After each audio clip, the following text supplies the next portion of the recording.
Hey bag maker, today I'm going to be talking about By Annie seam tape, new zipper pulls that we've added to the shop. I'm working on a quilt right now. It's called the Joplin quilt. I'll show you kind of a sneak peek on what I'm working on as far as that goes. New fabric and quilt patterns that I've added to my stash. Tonight's bag lab will be patchwork inspiration for bag making, and there's a great giveaway at the end. I'm Sarah Lawson from Sew Sweetness. Thanks so much for joining me for Social Sunday, my weekly sewing chat.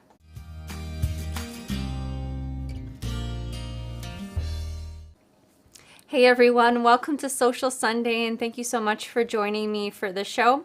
I see Melissa's watching. Melissa says showtime. Misty's watching from Texas. Sherry says hello to everyone, and Linda is watching from Florida. So welcome everyone, and thank you so much for tuning in to Social Sunday.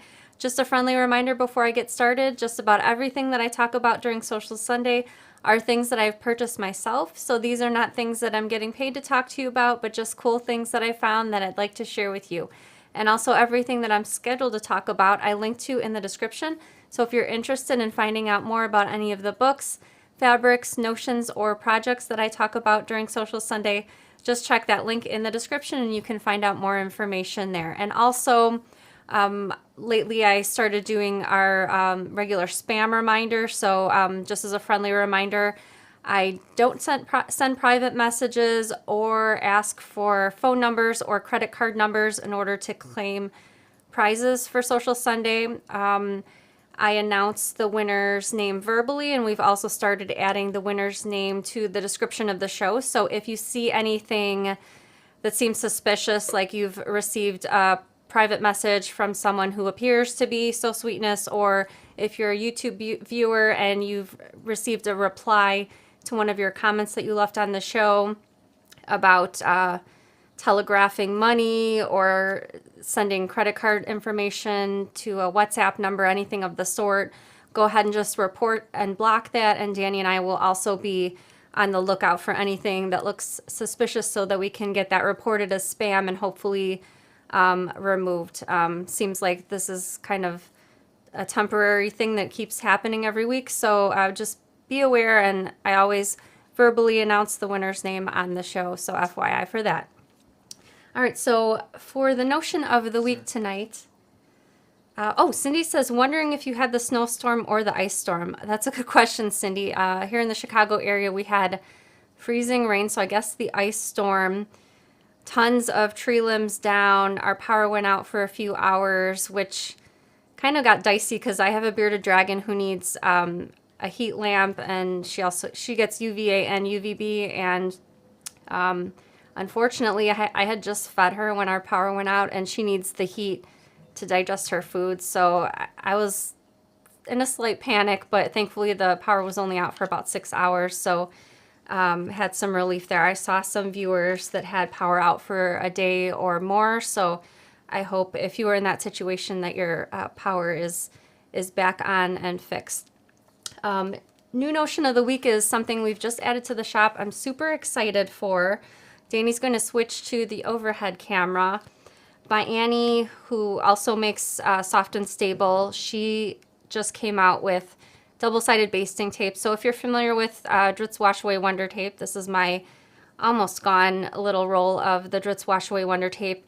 Now By Annie has her double-sided basting tape, and actually it's not only one roll, but you get 2 rolls in the package, so for a total of 20 meters, and I couldn't remember how much was on the roll of the Dritz Wash Away Wonder Tape, but it's 11 1/3 of a yard. So you get a lot more in the package of the By Annie's double-sided basting tape. And it's also, let me pull one of the rolls out. It's also thinner. So here's a side-by-side. This is the Dritz Wash Away Wonder Tape, and this is the By Annie seam tape. Danny, if you could leave that zoom in for just a second. I also was checking out, because on the back of her package it says extra sticky, so I was wondering how it compares side by side to the Dritz Wash Away Wonder Tape. So I've been using Dritz Wash Away Wonder Tape for a lot of years, and it seemed to be doing fine. So after you apply the double-sided tape, you peel back a corner of the paper, and it reveals the second side of the adhesive, and I sort of wanted to see how sticky the two were. So as you can see, this is it peeled right off, not super sticky. I guess I never really thought of any complaints in the past, so I guess it worked well enough for me for bag making in the past. But here's the Bonny tape. I'm gonna kind of try to pull this away. As you can see, it is extra sticky, like she says in the package, but you can remove it, and if you put it down in the wrong spot, you can go ahead and shift it and move it to a different area if you need to.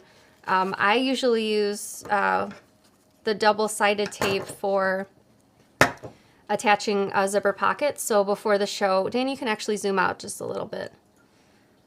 Thank you. Okay, so before the show, I prepared a piece of fabric like I would for a zipper pocket. So here's my zipper pocket fabric, and this is sort of the body of the bag. So what I would like to use the double-sided tape for, what I used it for in the past, was I applied it to the zipper tape, and I only usually like to apply it just the sort of the length of the zipper pocket opening. And it works pretty similar if you've been using the Dritz Wash Away Wonder Tape. It works really similar to that. Main difference being it being stickier, and also it's less wide. So being less wide, I feel like that's a good thing, because it keeps the adhesive out of your seam, especially if you're placing a zipper pocket in the window. It's also great for attaching mesh or fold over elastic, so it has a lot of different uses. So what I usually like to do for the double-sided tape is use my finger and kind of stab a corner of the paper, and then it kind of loosens the corner for me so that I can reveal the second side of the adhesive, and I'll do the same thing for the other piece. Okay, and then I'm going to just center my zipper in the opening. It is stickier, which is a good thing. All right. And so once that's stuck in place, normally I would just go ahead and top stitch this 1/8 of an inch away from the edge of the fabric. I did consider that there might be some questions if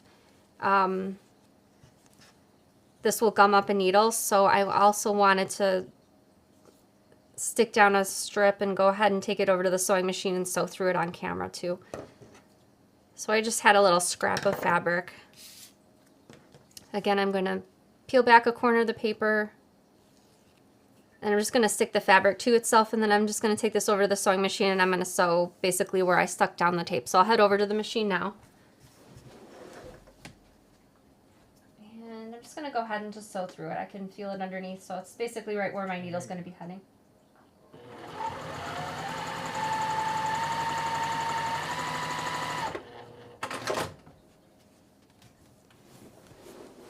Okay, so as you can see, I had no issues with the sewing machine needle going through that, and I'm really excited about this. I like that you get so much more in the package. I like that it's thinner, and I also like that it's stickier. So if you're interested in this, we bought plenty of rolls. We have it available on the website now, and link is in the description in case you're interested in checking this out. It's the Bonny's double-sided basting tape. All right, besides that, we've added some new zipper pulls to the shop. So Danny's going to switch back over to the overhead camera. We have 7 new styles of pulls, and we have them in all 6 colors. So the first new style, actually Danny, if you could just zoom in just a little bit. I know some of these are really shiny, but I'm hoping at least the antique brass will come up really nicely on camera. So we got these cute little astronauts, and to go with the astronauts, we also have planets, and the planets have like a little jewel as one of the tiny planets. So I thought these would be really great to go together. And actually usually our zipper pulls are double-sided, meaning the artwork's the same on both sides. For the planets, the little gem isn't showing on the back side, it's just the flat piece of metal.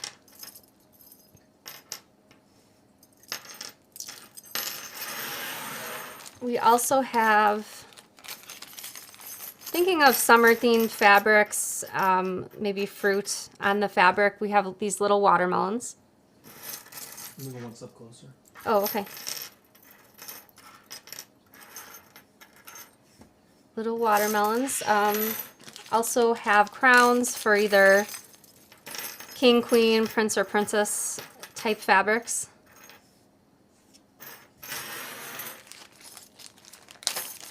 I feel like out of the new zipper pulls, I like these little honeybees the best.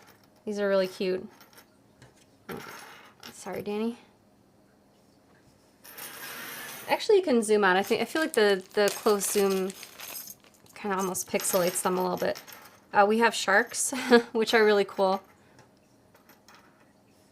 And then last but not least, snake zipper pulls, which actually will go really well with Tula Pink's Moon Garden print with the snakes on it. Perhaps the rainbow one. I think the rainbow one would look pretty nice with that. All the zipper pulls are available now, and I think we've gotten up to almost 50 zipper pulls, so we have a good amount in stock. And a few weeks ago I placed an order for more, so we'll be having some more perhaps April and May, depending on when they arrive. I have a question for you. Let me know in the comments. Which zipper pull color do you use most often, assuming you're matching it with hardware? Perhaps you like the antique brass the best. Maybe you like gunmetal, silver, rainbow. Let me know in the comments. Or maybe you like rose gold or light gold.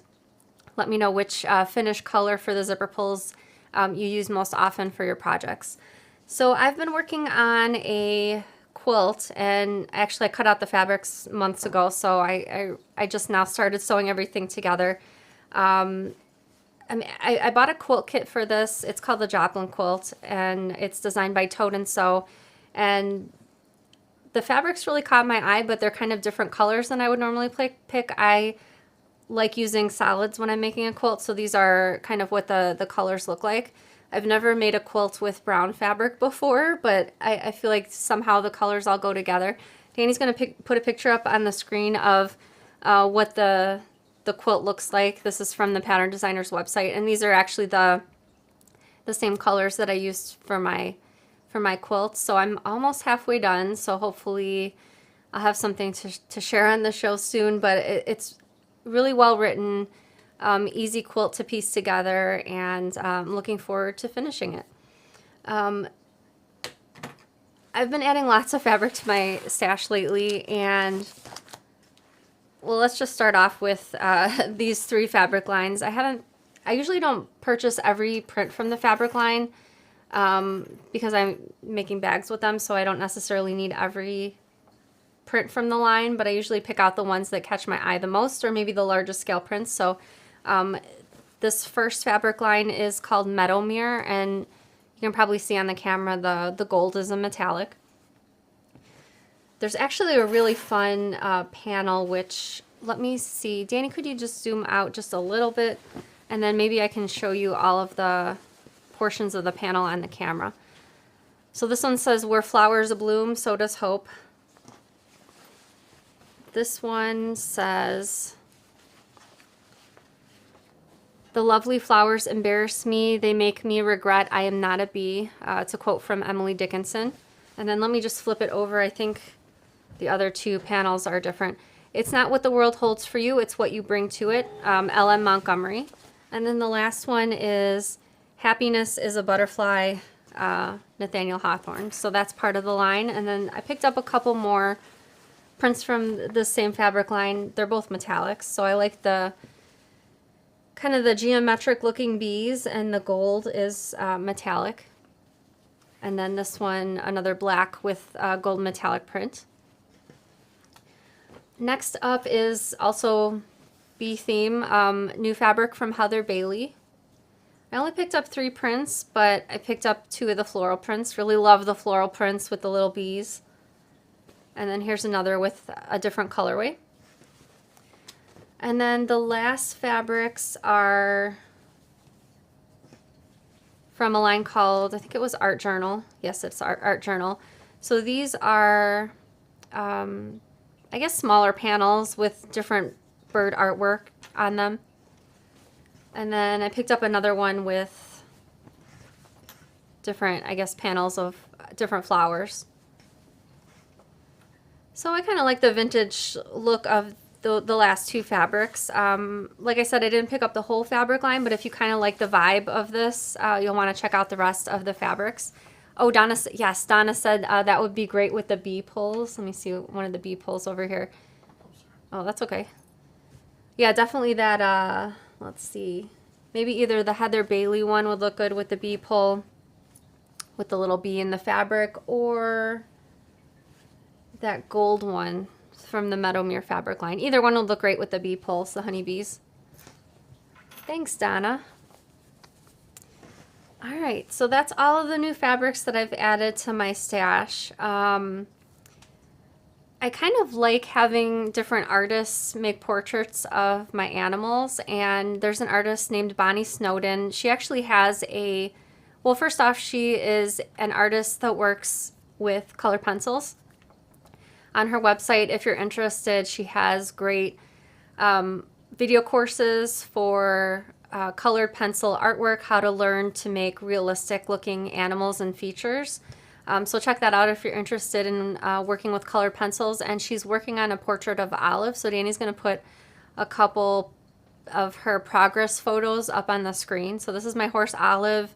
I just really love the details. Like you can almost touch the hair on her head and the halter she's wearing. I really love the colors. I can't wait to see the finished artwork. But if you thought this was great, check out either her website or her Facebook page. Just her artwork is amazing. A few months ago, she did a piece with a wolf, and literally the wolf looks just so fluffy, and you could just like see all the individual hairs on the wolf. So it was super amazing. So if you have time, check that out later. Speaking of artwork, I have a question for you. Let me know in the comments. As a child, what was your favorite art medium? So did you like crayons, colored pencils, markers, chalk? Let me know in the comments. I really liked creating things with crayons, and as an adult, I like kind of fiddling with watercolor paints. I follow this artist on social media. The company's called Let's Make Art, and the artist's name is Sarah Cray, and she makes these really great watercolor tutorials every week posted to YouTube. The tutorials are free, and then they also sell kits to go along with it, or you can use your own supplies. So I really enjoy dabbling in different forms of art, whether it be sewing, watercolor painting, cross stitch. I like playing with all of the different mediums, as you would say. All right, so in lieu of the book review for tonight, I have some new quilt patterns that I've added to my stash. So Danny's going to switch back to the overhead camera. These are just some random patterns that I've been collecting. I don't think I've ever made a quilt with just two colors, but this quilt pattern from Laundry Basket Quilts really caught my eye. It's called Emerald. As you can see, just uses the two different colors, but I thought it would be really neat. I probably would use different colors, but I'm honestly not sure. I mean, like really any two colors would work for this quilt pattern, but I thought it was really interesting. Next up is a beginner-friendly quilt pattern from Tied with a Ribbon. It's called the Choose Your Own Adventure Quilt. It's foundation paper piece, which means you sew the pieces of fabric to paper and then remove the paper when you're done. And it's beginner-friendly, and I can actually see that from looking at the finished quilt. But I really like it represented in the solids, and it just really caught my eye. I'm a big fan of Block of the Month quilts, and so I picked up this one called Ride the Wind. Just something different than other star blocks that I've made in the past, and I just thought it looked really interesting. And then the last two are two new patterns from Elizabeth Hartman, Fab Farm and the produce section. And I'm going to flip to the back of the pattern so you can see if you'd just like to make a little baby or small quilt, like a 38 by 39 inch quilt with just one each of the either little animals or the fruits represented. You can make the small version, or you can make the full-size quilt. As you can see, multiple fruits repeated over, and same thing with the animals. And again, these are both from Elizabeth Hartman. I've linked to all of the quilt patterns in the description in case you're interested in checking those out after the show. So Danny's favorite part of Social Sunday when he's not on it, we'd like to invite all of the bag makers to stand proud. Let us know in the comments that you're part of the Sew Sweetness squad. Danny and I are both super grateful that you've tuned into the show, and thank you so very much for watching. All right, so Danny, are you ready? Heck yeah. We're interrupting the show for a special report. Because now it is time for Bag Lab. All right, so for tonight's episode of Bag Lab, I have a question sent to me from Dawn, and Dawn wrote, "Do you have any suggestions for using patchwork as the outer fabric of a bag? Sometimes I have some leftover blocks. Which patterns would work best? Would quilting it first help make it stronger because of all those seams? If I just wanted to use one block for an outer pocket, which pattern would be a good choice?" All right, so I have kind of like a little carousel of different inspiration photos, but first I wanted to address two of Dawn's questions from her email. She wanted to know if quilting it first would help make it stronger. So if you'd like to, I've done this both ways. So I've done it where I just pieced sort of a large amount of fabric and then just attached it to the interfacing. I also have pieced fabric and then quilted it to the interfacing, which is just machine quilting using a slightly larger stitch length. So either of those options would work for that. And her question about adding an outer pocket, even if a bag pattern doesn't have a pocket on the outside, you could add a slip pocket if you wanted to. You could even add a slip pocket with a magnetic snap on the back of it so that it would stay shut instead of just being a loose open slip pocket. And to be honest, most bags with front handles, you could very easily just add a slip pocket between the handles. And let me pull one of the bags off the shelf. For example, the Renegade bag, it has the two handles on the front. You could easily add a slip pocket on the front if you wanted to, and the slip pocket could be your quilt block. If you are using quilt blocks that you'd like to incorporate into your bag, if the quilt block is not the correct size of the pattern piece that you need, for example, if the quilt block is smaller than, say if you're putting the quilt block on the front of your bag, you can always sort of piece it to make it bigger by adding fabric to the sides and the top. And I generally kind of overcompensate when I need to add fabric to a quilt block for a piece that I'll be cutting for a bag. So I'll be very generous with my strips of fabric adding. Normally I'll add a strip of fabric to the top and the bottom, press the seam open, and then add strips of fabric to the sides if necessary, press the seams open, and you can have kind of add to your quilt block, and it can either be the same fabrics that you used in the quilt block, or it can be something totally different, like sort of a background fabric, perhaps a black solid, or things of that nature. So I've collected some photos from the group of different So Sweetness bags that were made with either patchwork all over or taking a quilt block and incorporating it to the project. So Danny's going to put that up on the screen.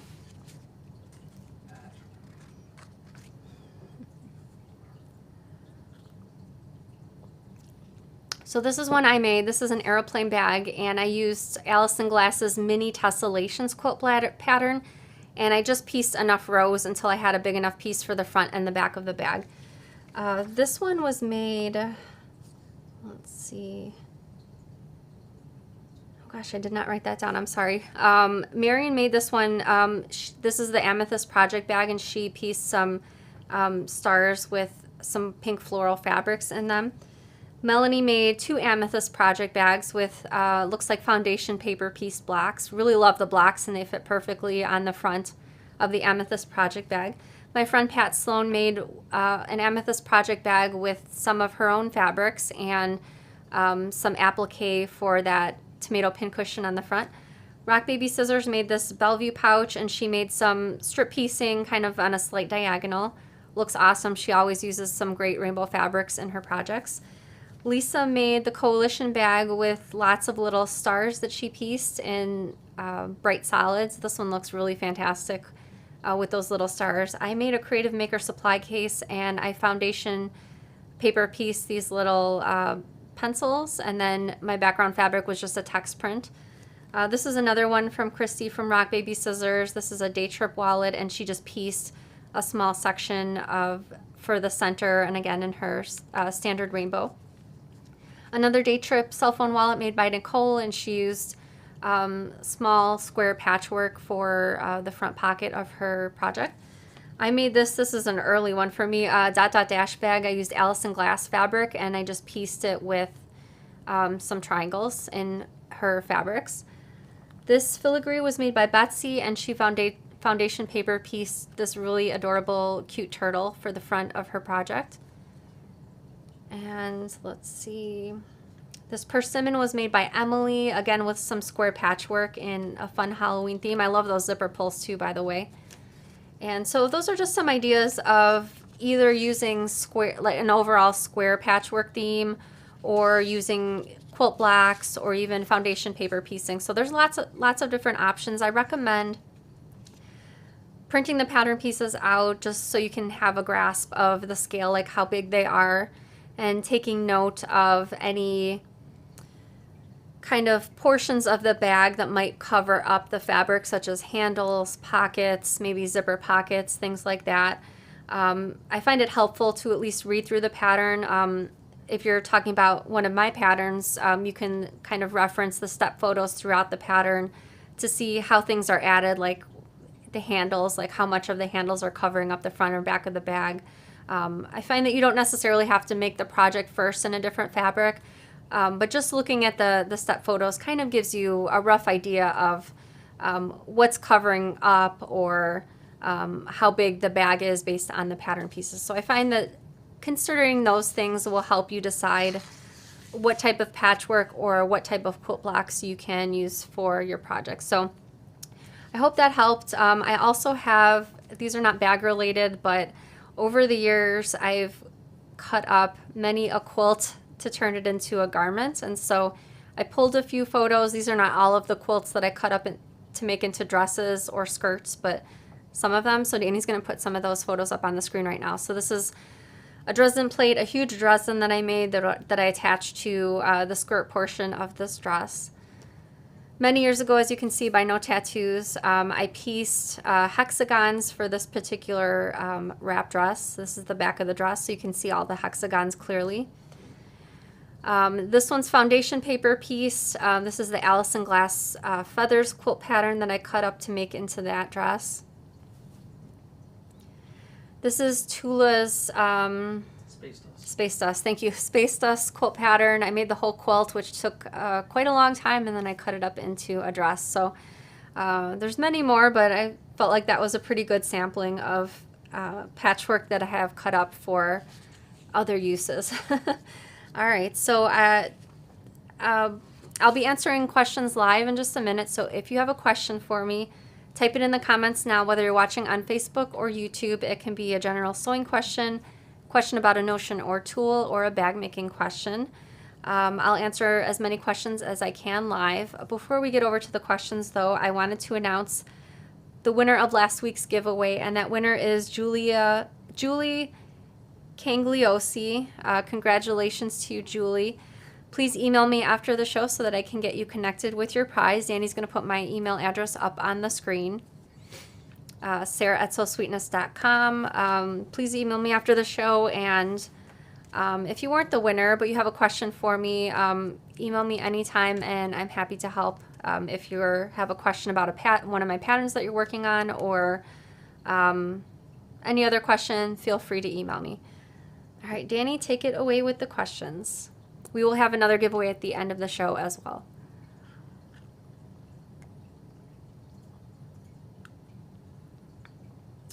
Susan says, do you prefer Bonny Soft and Stable or Pellon? That's a really good question, Susan. I've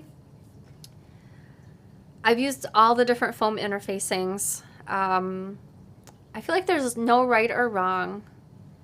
Everyone seems to have their own personal preference. So if you are sort of new to the foam interfacings, I would encourage you to get at least a small piece of each and try it out in either a small project, or kind of make a little sample by attaching fabric to the foam and see how you like it, how you like sewing with it, how you like sort of the thickness or the heft of the foam interfacing. They're all slightly different. So I feel like out of the three, I feel like the Pellon Flex foam is the thickest. And when I say thickest, that doesn't mean it's more difficult to sew than others. It's just a little bit thicker than the other two. I feel like out of the three, the Bosal inner foam is the most dense, and I guess the By Annie Soft and Stable is in between the two. By Annie Soft and Stable is the only one that is sew-in only. The other two have sew-in versions, as well as a single-sided fusible and a double-sided fusible. Pellon Flex Foam also comes as, it's actually called Naked Foam on the bolt. I would steer clear of the Naked Foam for bag making. The reason it's called Naked Foam is because it doesn't have a thin layer of fabric on top and the bottom like the other foam interfacings do. And without that thin layer, the foam will really drag on the feed dogs of your sewing machine, and it'll be a real headache to sew with. So steer clear of the Pellon Flex Foam that's the naked version. As far as the foams, I don't especially like using the fusible foam. I prefer the sew-in foam. I like the finished look of the sew-in foam. If you like sew-in foams, but you feel like you need a little bit of something extra behind your fabric before you attach it to the foam, some people like to attach Pellon Shape Flex to the wrong side of the fabric and then add it to the foam. For me personally, I usually just add the fabric to the foam and call it a day. Yeah, so I encourage you to give the different foams a try and see which one is your favorite. If you have a personal favorite, let me know in the comments which one you like the best. Rob says, when you patchwork something, do you interface each piece separately before sewing, or do you piece the whole thing then attach it to Shape Flex? That's a great question, Rob. I personally, in the past, I have pieced the whole thing and then attached it to the interfacing. Depending on the type of patchwork or the pattern, sometimes having the pieces interfaced before you start sewing all of them together creates a lot of bulk, especially in the seams and the corners, or if you have some stars, it creates a ton of bulk having that extra interfacing there. So I recommend piecing the whole thing and then adding it to the interfacing after.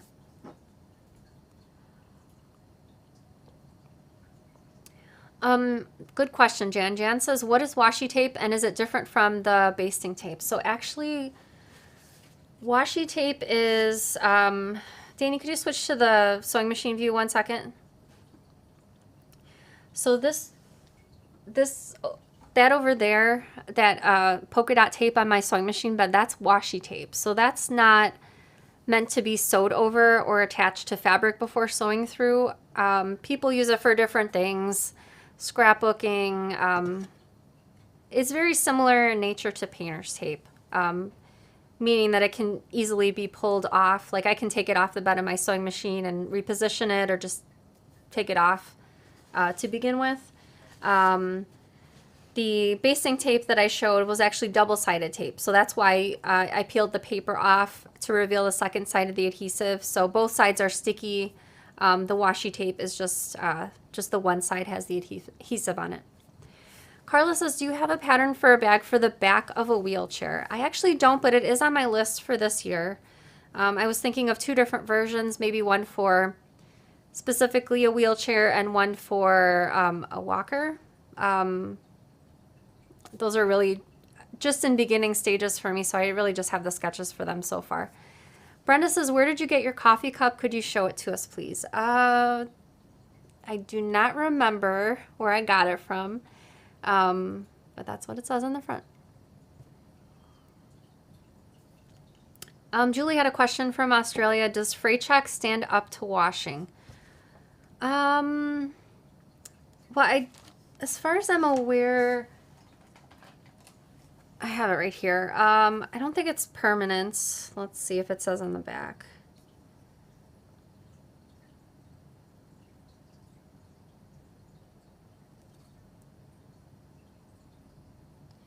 Okay, so my fray block says, obviously it prevents fraying, secures serge threads, dries clear, washable, and dry cleanable. So I'm assuming it's not permanent. I guess I never really thought about it in the past, but I guess I never really considered it as permanent. I guess it depends on what you're putting it on and how you need it to stay on there. Feel free to leave a follow-up comment, and Danny would be happy to look out for that and post it up on the screen. Teresa says, you have a video showing how to add a strap to a pouch that has a solid side panel. What difference would you do in a pouch that has a seam down the center of the side? Well, that's a good question. So I feel like if you're adding a strap or a strap tab to a solid piece of fabric like Teresa mentioned, it's probably going to be a lot easier to sew it or attach it to the side of the bag rather than if there's a side seam there. So if there was a side seam there, I might consider staggering it, meaning like have the back portion of the strap or the tab like slightly to the inside so it falls on the back of the bag, and then the other portion of the strap on the front of the bag but like slightly over from the seam, if that makes sense. So if you place both of them to the left of the seam, then you'd have one on the front and then on the back. That just kind of gets rid of the bulk of having to sew it and kind of going over that side seam. Rivets or Chicago screws are another option if you still want it to be on the side seam but don't want to deal with sewing through so much bulk. So that's another option. So you can just attach the rivets without having to actually sew it down on the side of your bag. Oh, thanks, Nancy. Oh, thank you, Valerie. Valerie says freight check is permanent. Thank you for that. I guess I never really thought about it. Mary says, what is the 3-line tape that is used to put on your machine to keep your sewing straight? Hope this makes sense. I'm not sure if you meant the washi tape on my machine. I have the washi tape on my machine because I need a designation for 1/2-inch seam allowance since the bed of my sewing machine doesn't have that. So that's what mine's for. I'm not sure if you were asking about a different type of guide. So if it wasn't my washi tape, let me know, and I'll try to answer your follow-up question. Susan says, how did you finish the inside of the dresses made from quilts? I would assume the seams would be weak without being quilted. That is a good question. So I hand washed those dresses after I wore them. The seams from sewing the garment together were serged, but I didn't do anything extra as far as finishing the seams inside of the piecing for the quilt that I made. I just made it like I normally would make a quilt top. I mean, I don't wear the dresses a ton, but when I do wear them, I hand wash them or only put them in the washing machine. Diagonal seam tape. A lot of people were saying, I don't know if that was a question. Oh, I see. Okay, yeah, the Cluck Cluck Sew seam tape. I think, I know I have that in my stash, but I don't think I ever reviewed it on the show. That's who makes the tape. Thank you. Thanks, everyone. Corey also said, I think she might mean the 1/4-inch seam tape. Kim says, I think it is a seam guide tape. It's like washi tape. Yes. I know exactly what you're talking about now that you mention it. Michelle says, would you use foam if the pattern called for with vinyl or faux leather bags or just cotton? Can you go back to that other question, Danny, for just one second? That's answering the same question. Oh, okay. See it? Gotcha. Okay, so the cork or vinyl bags that I've made in the past, I generally follow the recommendation as called for in the pattern for the interfacing. So if it's foam, I'll still use foam interfacing. Depending on the project, sometimes you want to take a step down, perhaps as a smaller project, or you don't want it to be so structured. The cork with the foam, that's pretty structured. Taking a step down in interfacing, such as maybe batting or fleece. I want to say fusible fleece, but you don't necessarily have to fuse it in place. It would be sort of a slightly softer project, but still give it a little bit of extra body rather than just having the vinyl or the cork by itself. What always comes to mind is the Park Sling backpack. My friend Tamara made a version with fusible fleece, or rather she had the vinyl attached to fleece, and actually saw that particular backpack in person, and it was a really nicely structured bag. The reason she made it with a different interfacing than the foam interfacing was she said she wanted it to fold flat in her suitcase so she could take it on a trip, but then use it when she got to her destination. So sometimes taking a step down in interfacing works well for a project, again, depending on the project.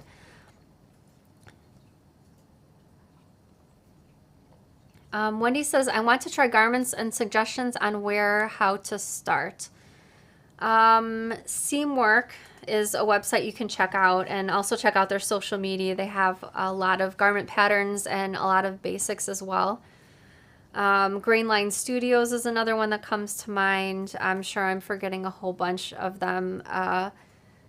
My friend Vanessa, Crafty Gemini, has some video courses for some garments, like pajamas, knit tops, things like that. So if you're a beginner, check out the Crafty Gemini for that. Linda says, is there a way to repair the bottom of a separating zipper on the opposite side, opposite the zipper slide? I actually admit I do not know the answer to Linda's question. If you do, though, go ahead and type it in the comments. Danny will try to look out for if you've answered her question so we can put it up on the screen. Terry says, when does Tula's new fabric line come out, and will you carry any of it in your shop? I do expect it to come out. I think sometime in April is when Everglow comes out, and then in July when Nightshade Deja Vu is coming out. I have those listings up on the website.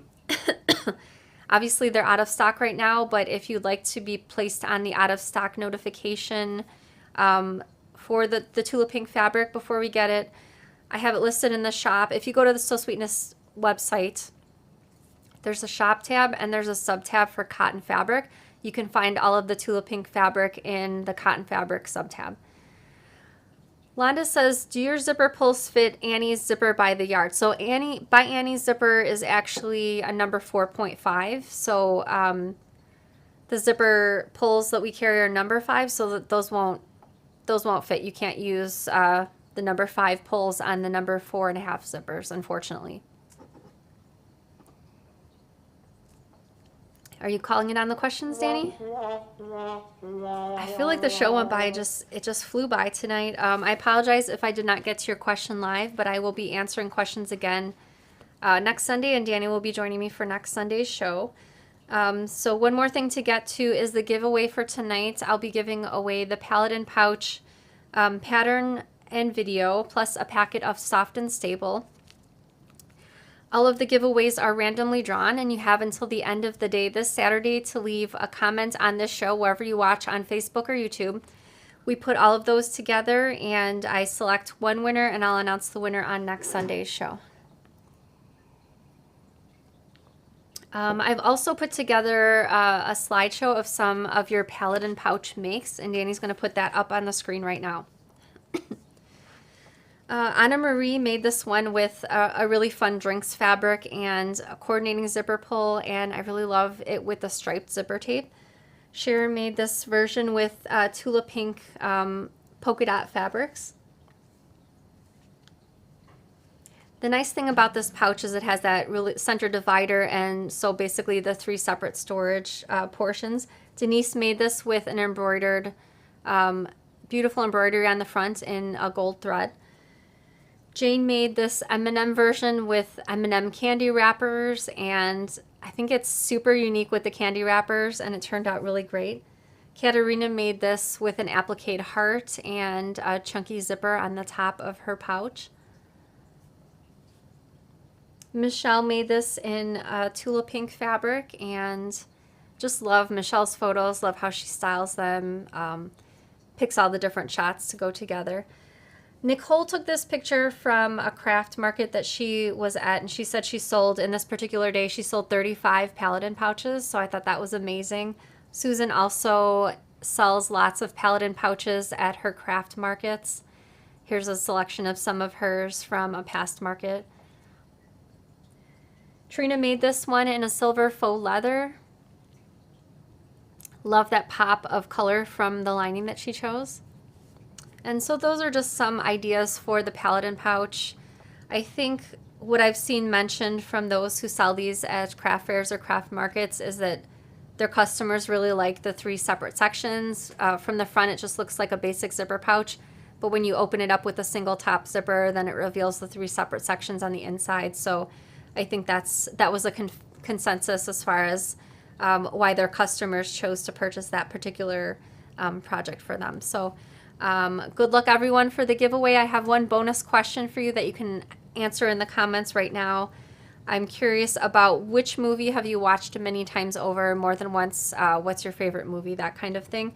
I would have to say either the Harry Potter movies I've watched many times, or there's a movie called The Age of Adeline, which it's a romance film. I don't know, I just really like the vibe of the vintage clothes she wears in the movie. I just like the story, and those are probably my two for movies that I've watched many times. So thank you so much for tuning in to Sewcial Sunday. I hope you have a great week and happy sewing. Bye, everybody.